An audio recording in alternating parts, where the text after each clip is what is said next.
Welcome to Intuitive Transformations with your host, Sylvia Henderson, and discover tools, wisdom, and inspiration that will empower you to transform your life. Sylvia is an intuitive life coach and energy healer with a growing practice that is focused on empowering others to be more of who they want to be.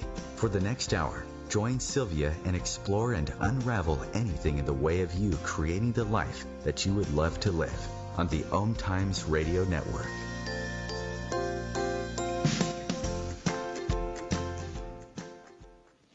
Well, hello and welcome to another Intuitive Transformations radio show where you will find tools you can use to change and transform your life every Wednesday afternoon at 2 p.m. Eastern on the OMTimes Radio Network, the voice of consciousness at OMTimes.com.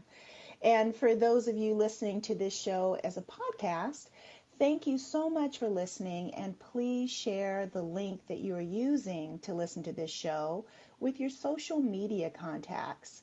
Someone in your social circle needs to hear this show. You never know whose life you might positively impact, as it may contain answers that someone has been searching for right here in today's show. So please share. If you are a new listener, welcome, and thank you so much for listening to the show. I hope that you will remain a faithful follower. My name is Sylvia Henderson, and I am an intuitive life coach and an energy healer. My work focuses on releasing limiting beliefs that have stopped you from enjoying all that life has to offer. You know, those beliefs that keep you stuck in painful relationships and rob you of your inner peace and tell you that you're not good enough to really enjoy a life that you enjoy living. So if you would like to learn more about me and the work that I do, please visit my website at intuitivetransformations.net. That's intuitivetransformations.net. And while you're there, be sure to sign up for my newsletter, receive a free guided meditation that will help you in releasing fear, worry, and anxiety during times of uncertainty. So today, my guest is a pastor, a writer, and an activist from Wake Forest, North Carolina. In the past 4 years, his blog, Stuff That Needs to Be Said, has reached a diverse worldwide audience.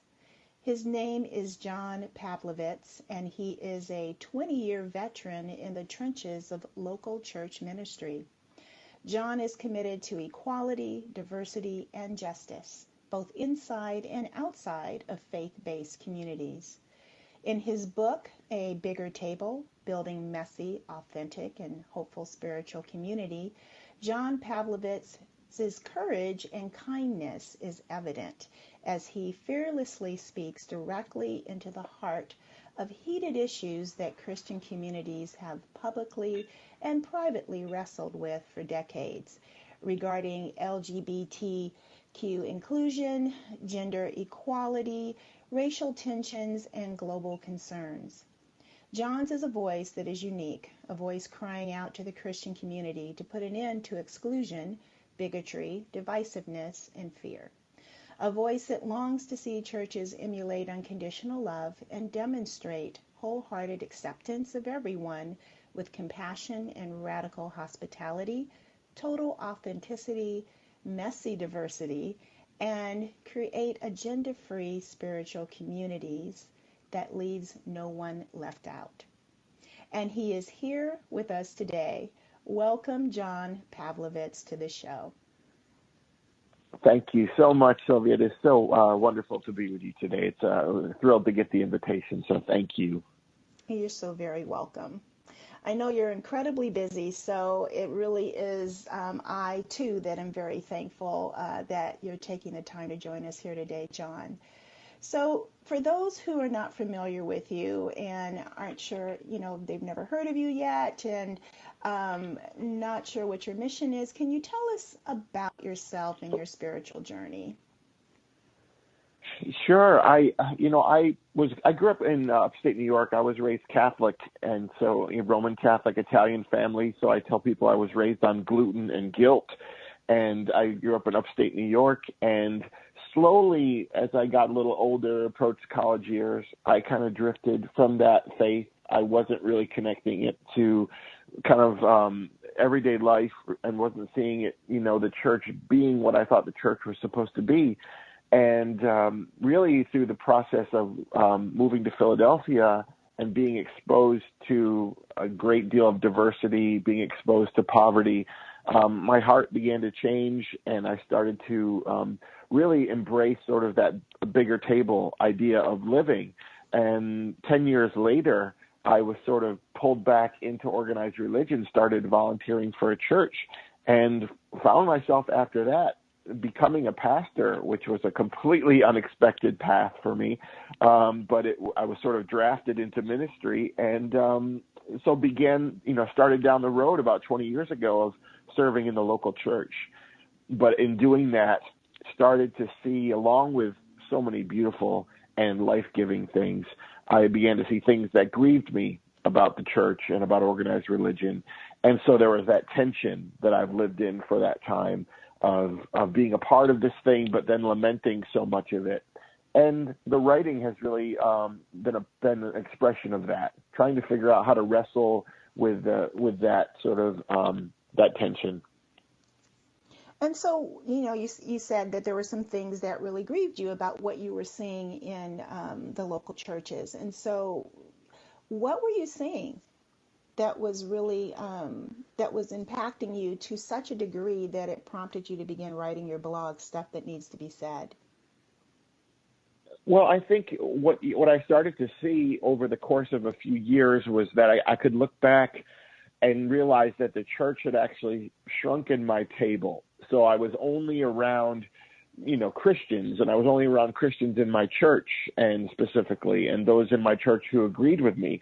And so I think what the church tends to do is sort of sequester people, and it becomes a very parochial sort of experience.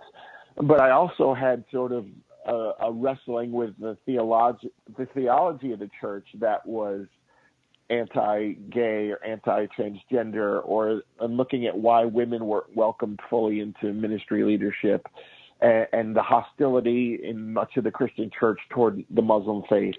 So all of those things, I began to kind of try to figure out, is there a better way to be a Christian in the world? And can you still have the tradition and live in a wider, more expansive way? And so, the blog actually started as an insider sort of writing to my community. We had a really large church in Charlotte, and I was writing to parents of teenagers as a youth pastor and maybe to other ministers, but it really slowly began to reach a wider audience. So it was almost, it wasn't a process of realizing that I wanted to write this blog to reach a large community. It slowly, organically happened. How many followers do you have right now? I guess I probably have, Facebook followers around 200,000 people, and maybe 100,000 on Twitter. And I've got about, 40,000 subscribers monthly to the blog. And I've just been really fortunate to be able to have, reaching a really large and really diverse audience. And it's been a joy. The past 4 years have been really more concerted effort to make that my life's work, and the ministry evolving more and more around a virtual capacity. But I've just been really, really fortunate to have some of the pieces resonate with a larger part of the population. That's awesome. So, yeah. Since this has been kind of your body of work, why has traditional Christianity struggled so much with modeling and extending unconditional love and acceptance? Because on one hand, what has been traditionally taught from the pulpit is that God is an unconditionally loving God, right? Yet on the other hand, what's also being taught from the very same pulpits is that God's love is discriminating, and that you have to look, or behave a certain way in order to receive that unconditional love. Why is it so challenging for churches also to see the contradiction of that message? I think once you're in an environment for a certain amount of time, you sort of lose perspective on that. You can't really see it any longer. And so many people grew up in a really exclusionary religion, a real fear-based theology, or an image of God as very judgmental and angry. And so those things are hard to unlearn and hard to step away from. And, a lot of the work that I do is, holding up a mirror to people and saying, does this look like whatever God you're trying to aspire to? For me, I'm also conscious of the fact that if I'm talking to a group of people who claim the Christian faith, they all have a very different Jesus in their heads. They have a very personalized, individualized Jesus. So one person, can see the Bible and look at Jesus and say that, Jesus tells his disciples to bring a sword when they're coming back to be with him in the garden before he's betrayed. And so someone could read that and say, see, this is how I can have weapons of violence. And then someone could read the same story of a few paragraphs later when Jesus reprimands his disciples for using the weapon and tells them that we're not going to live by the sword. So that same person, another person can read that same scripture and say that God would have, no violent tendencies. So it's really that sort of using the Bible as a weapon or to reinforce your idea of God. And I think that's where the church really struggles, because it's not really willing to embrace the breadth of what people's Christian faith might look like. And so it sticks into a very rigid orthodoxy often. Yeah. So you talk about some of the battle lines that the modern church has drawn in the sand that create that sustains the divisiveness. What are some of the all or nothing,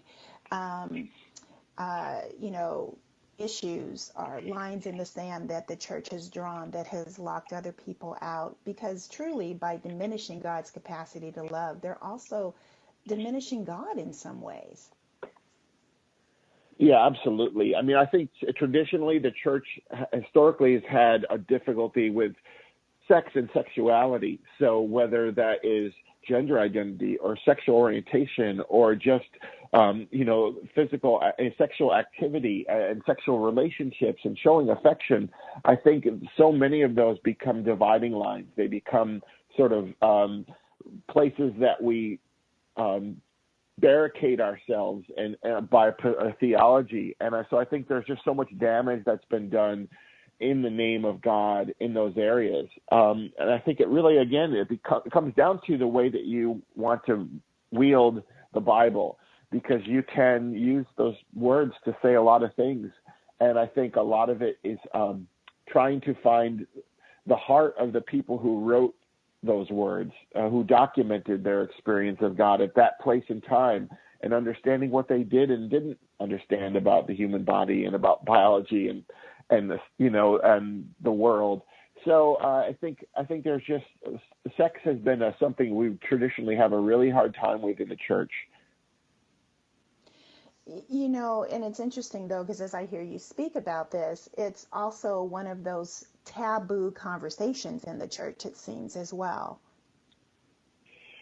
Yeah, I think the less you're able to really openly talk about something, the more shame that's associated with it, or, the more guilt that you have around that issue, the more dangerous it becomes, because it becomes fraught with there's just a scariness that the church has developed around sex and sexuality and gender issues and, gender roles for that matter.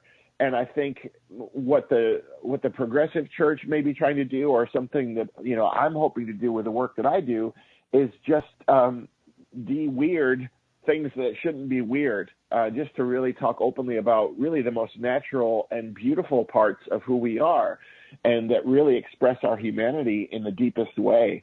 And I think that's something that the church has really struggled with doing, with really attaching the humanity and the beauty to all those things. Yeah, I agree. So what are some of the other things that are big hotbed issues that that traditional churches have pushed aside and not really accepted fully? Well, when I talk about in the book is growing up with so many false stories, and I think the religion, especially the Christian Orthodox religion, tends to create these false stories about people of other faiths, and particularly right now, I think the Muslim faith, for example, there's a vilifying of other beliefs and even of non-believers. There's a sense of we need to protect ourselves. We need to stay in this sort of bubble. And that's a real dangerous place to live when everything around you becomes a potential threat or becomes or somehow less valid, right? And so I think right now you see people in our country, especially here in America, who are politicians who are leveraging that fear of the outsider, of the other. And I think right now, that Christianity has a real difficult time with embracing the validity of other faiths. And which is another, deep passion of mine, to understand that Christianity has been my road. It's been the way I've experienced many of these things. But there are people who have a very different path, and their spirituality is just as complex and vibrant and valid as my own. And so Christians in general, but particularly maybe the more evangelical church here in America, has trouble assigning value to other faiths. Well, that's a very good point. And I think what we're going to do is going into a break. And when we return, we're going to talk more about your new book, A Bigger Table, Building Messy, Authentic, and Hopeful Spiritual Community. We'll be back in just a moment, everyone. Please stay tuned for more of Intuitive Transformations Radio on OMTimes.com.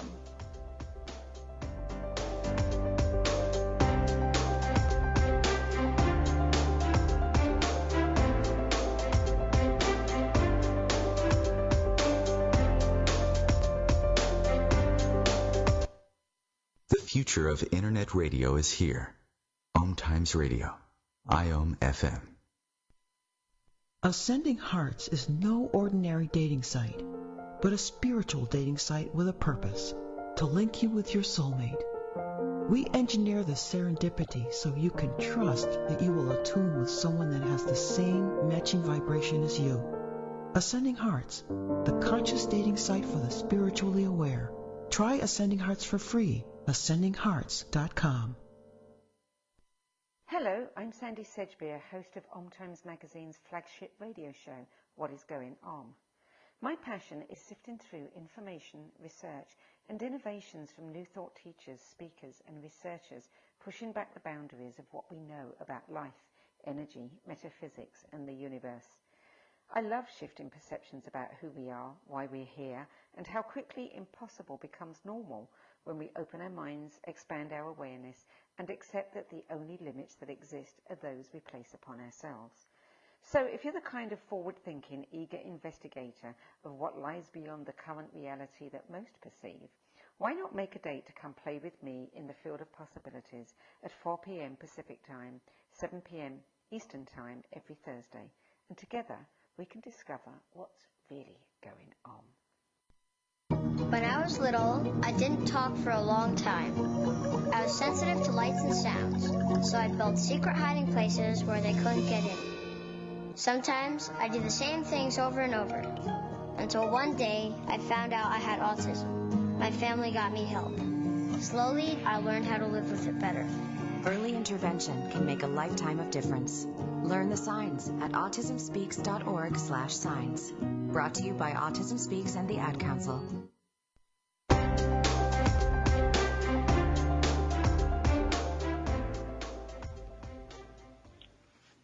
Welcome back to the Intuitive Transformations radio show on OMTimes.com. This is Sylvia Henderson, and I have with me today as my guest Pastor John Pavlovitz, and he is the author of A Bigger Table, Building Messy, Authentic, and Hopeful Spiritual Community, as well as his very popular blog, Stuff That Needs to Be Said. So, John, before we went to the break, you shared a couple of areas where the church really struggles, and it has to do with sex and sexuality as well as differing religious beliefs. So let's talk a little bit about your book, A Bigger Table. What is a bigger table, and what does it look like, and why is it so important? Well, for me, a bigger table is trying to find a way to have spiritual community that would require no one to go elsewhere. So can we set a table? Can we create relationships? Can we create an environment where we can bring our story to bear and come with exactly who we are, and have there be enough room for that where we are? There be no deal breakers within people. And so, it's been a response to sort of the churches that I was seeing, the churches that I was a part of, seeing their limitations and trying to ask the question, can we have something that is a more diverse representation of humanity? And I think it's so important right now because I think we need to learn to talk about the deepest issues of our hearts and how we perceive God or how we perceive the world and what we believe our purpose is. Those things are so important. And I think we need a place to just explore that and to live it out. And so that's what the bigger table, that's the dream. That's where it began for me. Mm. You also write about what you call the 4 non-negotiable legs of a bigger table. What are those? Can you tell us a little bit about that and why that's so important that those 4 non-negotiable legs actually be there to support that bigger table? Well, the journey for me, I was living as a pastor for many years and living with that tension that I talked about. And ultimately, I talk about reaching that place where, I said I heard God's voice telling me to leave the church where I was serving, and it came in the form of my pastor's voice saying, "You're fired." And it was really as I began to sort of live a more expansive faith as a pastor, that became the logical conclusion, because I think it's really difficult to have an expansive faith in a local church because you're sort of beholden to that community. But after that time, after I was fired, I went back to sort of Jesus table ministry in my tradition, which was Jesus sharing a meal with someone and breaking bread with them as a way to let them know they were seen and heard and loved and respected. And I also went back to my own sort of family tradition around the table, that sense of belonging. So the bigger table for me is built not around theology or doctrine, because those are so divisive, but just about how we're going to be together, how we might treat one another. And so those 4 sort of non-negotiables were radical hospitality, which is the Italian mother's welcome. So you're showered with food and affection until you can take no more. And the second is total authenticity, which is just saying that we can be the fullest version of ourselves that there is. We can believe what we believe. We can not believe what we don't believe, and that's going to be okay. And true diversity in that community is the third, which is meaning we want a representation of the entire breadth of humanity. It's not just a censored diversity or a selective diversity. And the fourth is agenda-free relationships, meaning that we gather with people not to try and fix or change or save or renovate them, but just that we receive them as they are and learn from their story and listen to that story. And so that's kind of radical hospitality, total authenticity, true diversity, and agenda-free relationships is really the heart of what the book is. And so how can people on an individual level incorporate these wonderful, attributes? I mean, that seems like that is something that we need more on a global level, not just within a house of worship. Right. In terms of how we treat each other and greet each other, what can we do? Because right now in the United States, it's probably the most, not that it hasn't always been divisive, but it's the most blaringly divisive time that I think that we've lived in this country in a long time, since the Civil War, probably. So what can we reach for on an individual level to start to incorporate this so that we can spill into this radical hospitality, total authenticity, really accepting each other's diversity, and this agenda-free relationship? Right. Well, I talk to people, in the book I tell the story of how I sort of arrived at this place over time, and it was through getting better stories, getting truer stories about people groups that I had a preconception about. And so I'm always telling people, the people of the bigger table have to be story learners. We have to keep asking ourselves the questions, whose stories am I not hearing right now? Who do I think I understand, but maybe I've just assumed that I understand them? And who is not yet welcome at the table where I gather? That could be with my family. It could be in my workplace. It could be in my church. So it's a constant striving to keep learning about people, because the more you hear people's true and accurate stories from them, the more difficult it is to otherize them, the more difficult it is to withhold compassion from them.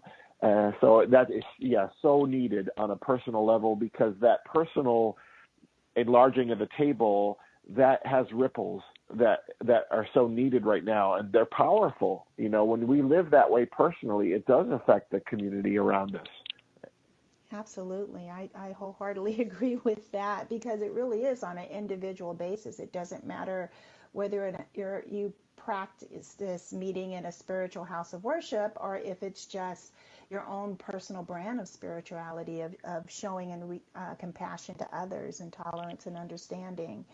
So what keeps you so motivated and encouraged to continue to not only practice what you're preaching, but also teaching others? Because you've had a lot of pushback from some of the more traditional fundamentalist church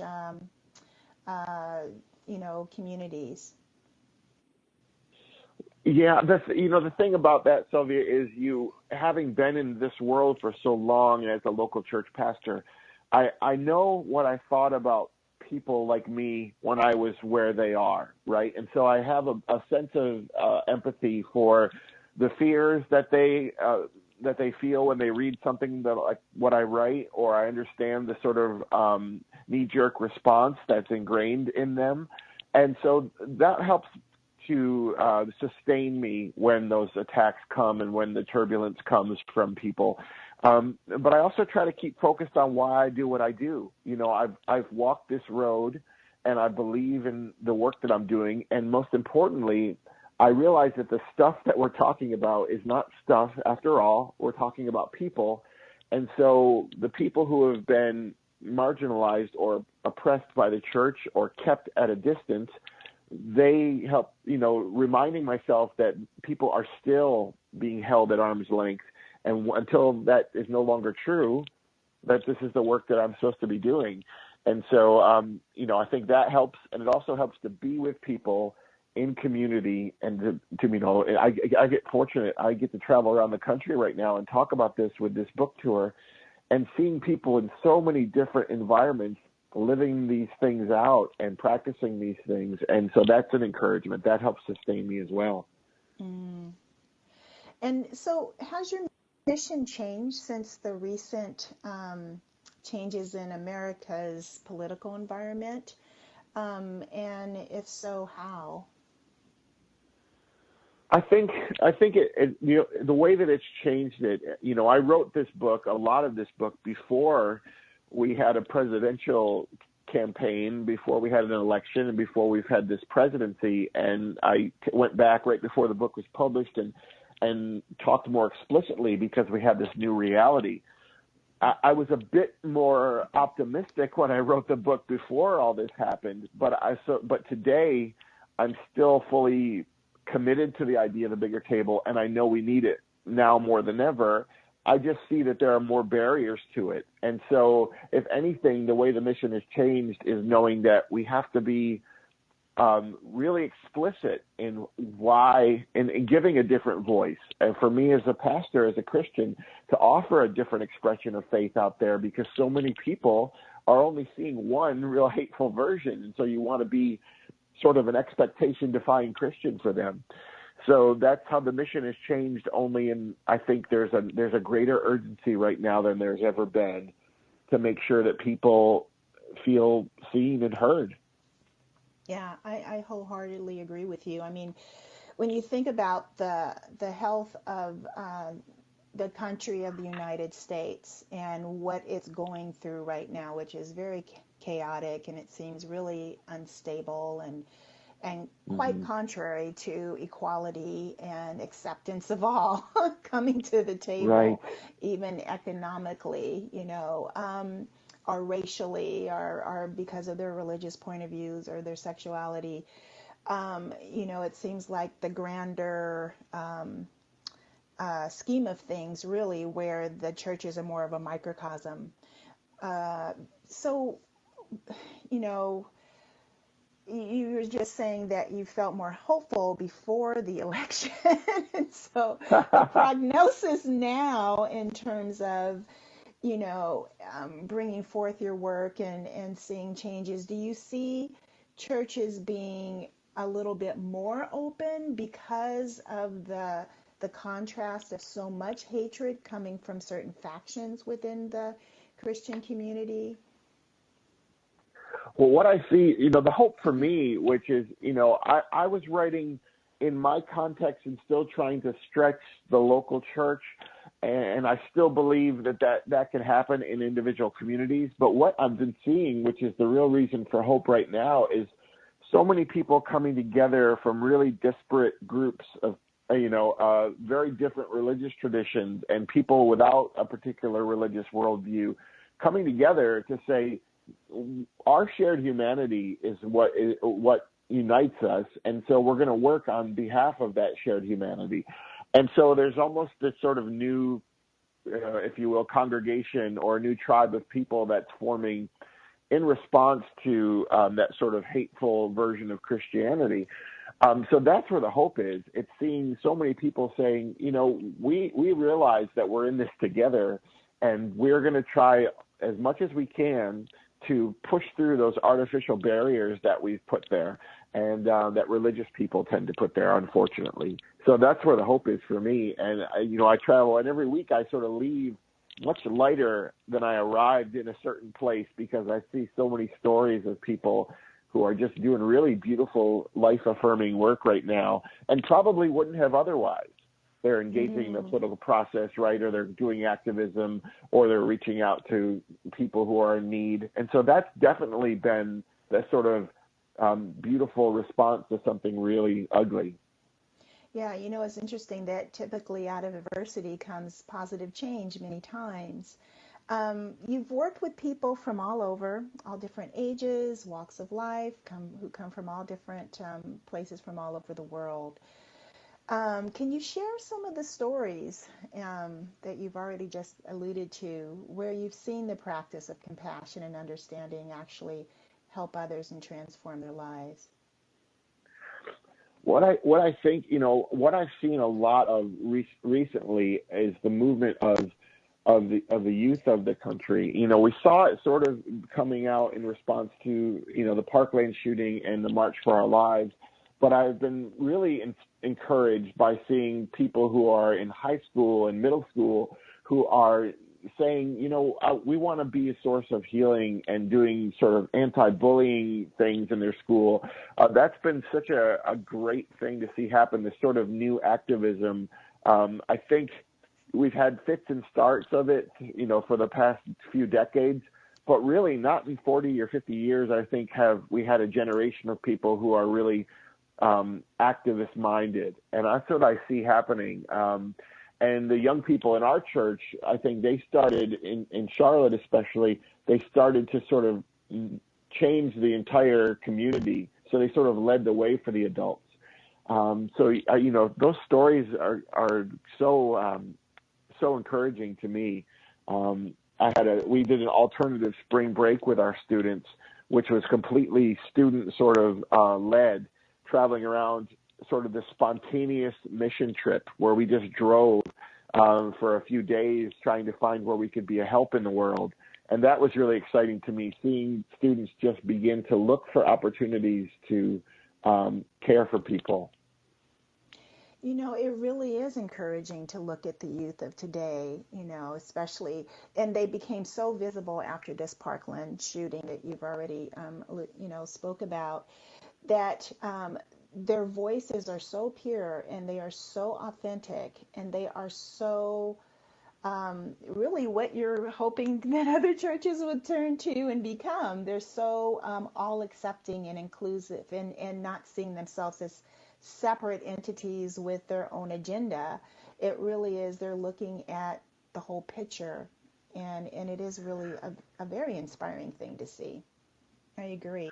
Yeah, and I think what they do is the younger generation has a much smaller world. They see, they have social media. They are connected to people along much farther distance than we were growing up, and so they have a sense of the universal experience of living. And so I think a lot of the things that the church has struggled with in my case, they're not struggling with as much. Issues of sexuality are not these sort of big wrestling points, and issues of diversity are less and less sort of these gigantic things to be dealt with. They're just, of course, there's a sense of that. So that's the other beautiful thing. Yeah, it really is something to witness. And so, let's just hope that they really do change our world. We sure do. That's right. That's right. Well, and I think, right now, some of the things that we're talking about, too, as far as how it feels in America, it's really an illusion, too, because what you see is a group of people who maybe don't represent the majority, but they have the mouthpiece and they have a lot of the power. And so it's really easy to get that skewed, right, to really not right-size that threat, and to realize that the world is full of really beautiful, loving, compassionate people who are committed to justice. And so part of it is fighting the discouragement that comes with sort of that false image of the world. Yeah, I agree. I totally agree. And it is challenging when it's coming at you from all different angles and every channel that you switch to. We're going to go into another break, everyone. Please stay tuned for more of Intuitive Transformations with my very special guest, John Pavlovitz. And we'll be back in just a few moments.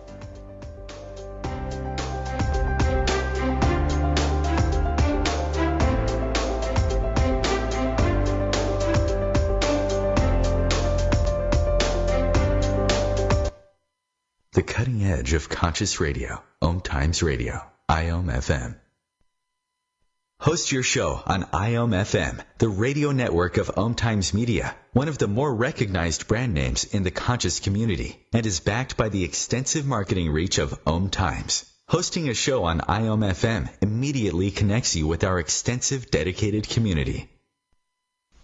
Hello, I'm Lisa Berry. Join me every Monday at 1 p.m. Eastern Time for Light on Living. A chance to see new, hear different, and feel more as I shine the spotlight on all the ways to lighten the load of life's challenges. Light on Living is your link to that new way you're looking for, that new understanding that will enhance your life, and that positive connection that will support your growth. So join me and you'll gain insight and start to see things in a new way that motivates you. Hey, let me ask you something. Would you seat your 3-year-old child on a windowsill? Would you seat them beside a lit fireplace or by the deep end of a pool? One last question. Would you seat your child in a car seat that's not correct for them? Car crashes are a leading killer of children ages 1 to 13. Secure their future. Seat them in the correct car seat. For more information, visit safercar.gov/the-right-seat. A message from the National Highway Traffic Safety Administration and the Ad Council.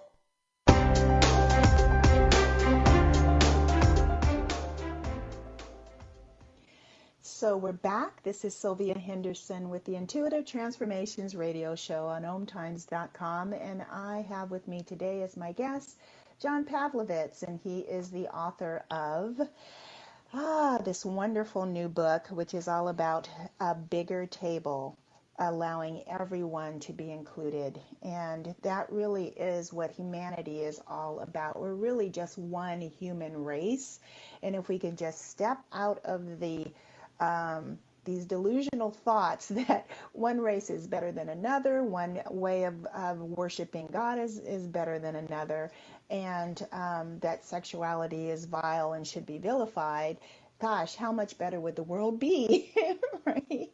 Yes. So, with the success of your blog and the message of your book and your work as a pastor evolving beyond four walls in a building into a much broader and global audience, how has your life been personally impacted by all of this? Well, you never sort of plan to be a polarizing public figure, and you never, really set out. I didn't set out to be a pastor to begin with, let alone one who is very sort of visible. And it's a really strange sort of existence to put something out into the world that comes from a very personal place. You write those words, and then those words become the line around which people stand to argue with one another. In that regard, it can be a little bit disconcerting, but you try to balance that with humor and with humility to realize, okay, I realize that a lot of this is artificial, that sort of visibility part of it. But mostly, I still feel like the same person. I still feel like I'm trying to be a caregiver, be a helper, be an encouragement, and it's a little bit different scale now. But in some ways, it's just, I'm so grateful because when I was in the church and I thought the table is not big enough, well, then being able to reach a few million people, you realize you've been given a larger table. And so it's just a blessing. It's a joy. And so to try to embrace that, my life has changed in that I've been given that opportunity, which I'm grateful for. So, John, you're also a songwriter, I understand. Is that correct? Yeah, music has been an integral part of my life for forever. I spent some time in college, sort of traveling around and playing with a band and getting played on the radio and that sort of thing, and then moved into sort of ministering through music. So I was writing music for the church and sort of music for the liturgy, and so it's still something that I love to do now, much more as a release, as a hobby, as a place to just recalibrate. So music's always going to be central, I think, in my life. Well, I think that's beautiful. It's another wonderful way to spread your message. Well, I think it's, the creative act, it's been one of the ways that I think that you connecting to those muses, whether it's art or music or cooking or nature, staying connected to those elemental muses in our lives, they really help us retain our humanity. They really help center us in times when there's a lot of noise out there and there's a lot of agitation. And so I think we all need to keep doing those things that are life-giving to us. Yeah, I agree. You have to really support yourself with what works for you. Yes. Absolutely, and feed your soul. So I had a question and it just kind of popped out of my head. So this would be a great time for you to share with those who are listening how they can find you, read your blog. Obviously, your book is going to be available on Amazon and all the other different publishing, distributing sites for books. But how can people sign up for your blog and just stay in touch with you and what's going on in your work? Right. Everything is connected to my name. So johnpavlovitz.com, and the last name is Pavlovitz. And so johnpavlovitz.com is the blog, or you can just search stuff that needs to be said. Twitter at John Pavlovitz. Same thing with Facebook. Just use my name. It's an uncommon name, so you'll probably find me. And then, Amazon for the book. And then, I'm writing another book that will be out in November. So I'm really, there's a lot of places to reach me. Awesome. Let's talk a little bit about that new book. Can we talk about Hope and Superpowers? I love the title because that's really what we need right now. Yeah, Hope and Other Superpowers was basically a response to all the things that we've been talking about. So seeing what's happened over the last 2 years in America and sensing that sort of discouragement and deflation and frustration that people are feeling. Someone said to me, what would you want to say to the world right now? And I said, I'd probably want to ask them, what kind of person does the world need? And then realize that all our responses, regardless of our politics or our theology or our nation of origin, are going to be very similar. And so Hope and Other Superpowers is really looking at all those really elemental things about the world, about living, about generosity and compassion and courage and humor, and then realizing that those are things that we have to tangibly impact the world. So we have those ordinary superpowers that we have access to. So it's really a really exciting. I'm telling my story, but I'm telling the stories of people all throughout the world who I've met who decided the world had a gap in compassion and they wanted to fill it, or a gap in joy and they wanted to fill it. So that's what the book's going to be about, and we're going to travel around and have people talk about the ordinary superheroes in their lives, and it's going to be really just an affirmation of life. Would it be possible for you to give us a little sneak peek and share one of those stories of hope? Because I think that would be a great way for us to close out the show in a very high, more hopeful note about what's possible for the future. Right. Well, I tell the story of my friend Natalie, and Natalie had a daughter who was born with disfiguring disease and a host of health problems. And she was, frustrated with having to, figure out how to care for her child.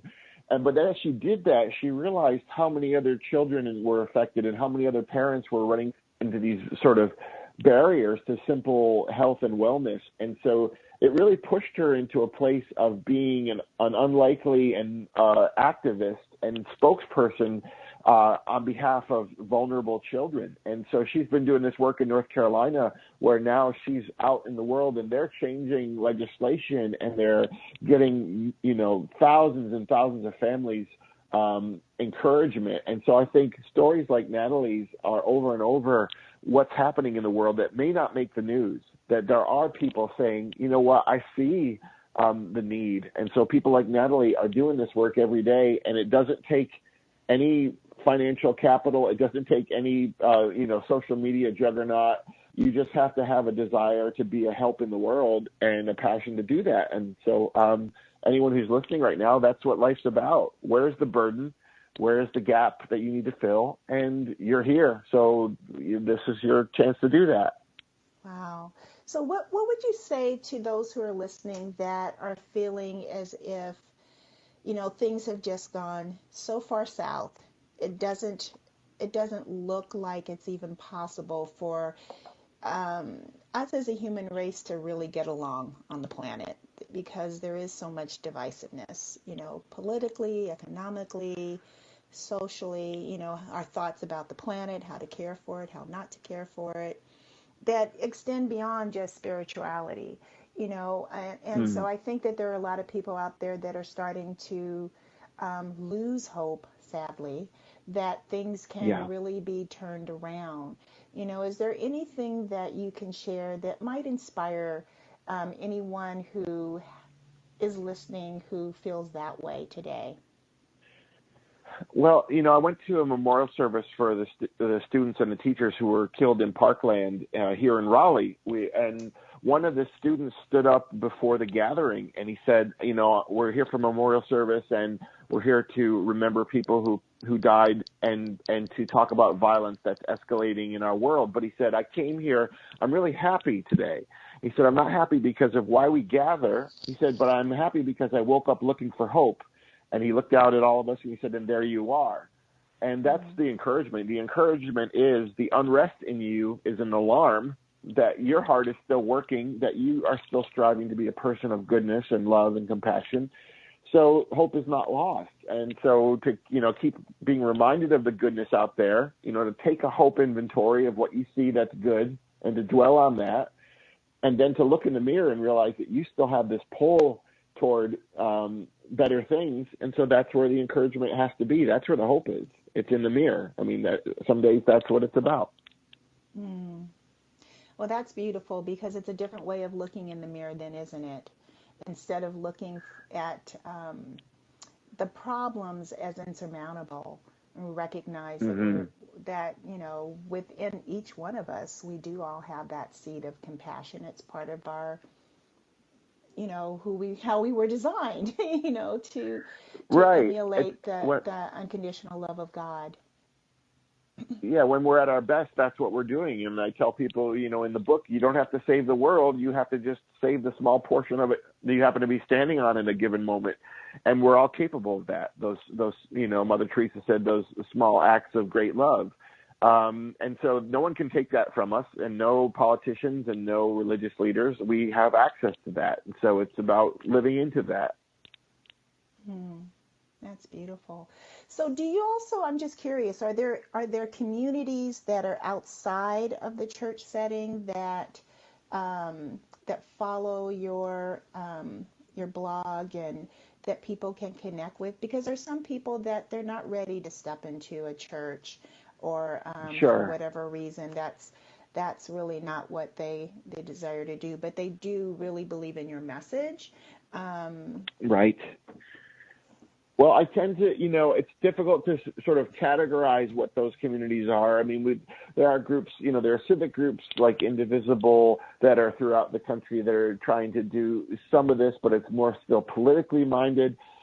So, for me, it's having people connect around the social media, around the blog, and then connecting with other people individually, and then just creating those communities. So you're right. It doesn't have to be a religious community. It doesn't even have to be in a building. I've got friends who are meeting all throughout the country, just in homes and in coffee shops, and just doing this work. So I'd say just to get a group of people who are like-hearted and to just begin creating that community. And it doesn't have to have anything to do with religion or doctrine or theology, but try to be the people at the bigger table, right where you are. Yeah, that's beautiful. So this is a book that someone can read and they can adopt a lot of what you offer there, and into their own personal communities, and create discussion groups. And really it is, everything that happens in the world is really done on an individual basis first. Yes. And I think that that's one of the things that's really come to light, especially in light of all the changes that we're seeing here in the United States, that people are starting to see that we can't just rest on our laurels anymore and wait for those, quote unquote, who are in power to take care of us the way we want to be taken care of. And that doesn't mean we need to revolt necessarily, but it does mean we need to start taking some responsibility for ourselves and creating our own change.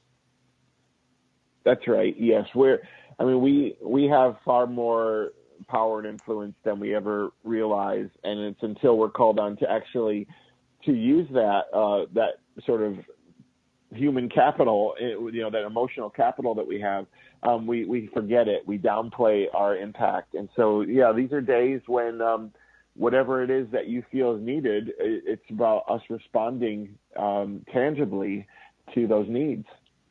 Yeah, really following that guidance and executing instead of going, oh, that's such a great idea.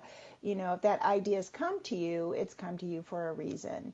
And it may not be that you have to do it all alone. You might be surprised how many people, when you share your idea with others, would like to join hands with you and support you. That's right. In helping to make the world a better place. And it really is about. Right. Yeah, that's very exciting. Well, I tell people that the growth of my blog's readership is really not anything to do with my writing, but that it's a group of people, it's a wide group of people saying, this is my heart. These questions are things that I'm wrestling with. These are frustrations I have. These are aspirations I have. And so we're all kind of meeting around this hub. And so that's the encouragement for me, that there are so many people who are feeling those same pulls. And so we want to lean into those things and just begin to work alongside and create communities that are defined by those things and not necessarily religion. Yeah. Well, I do really appreciate your open heart. This is just such a beautiful conversation that we've had. And I hope that those of you who are listening really hear this message. This is coming from a place of really expanding into something better than what we've been experiencing now. There's no reason for us to have all of these fearful thoughts about someone being different than who we are. We're all one human race. We all bleed the same.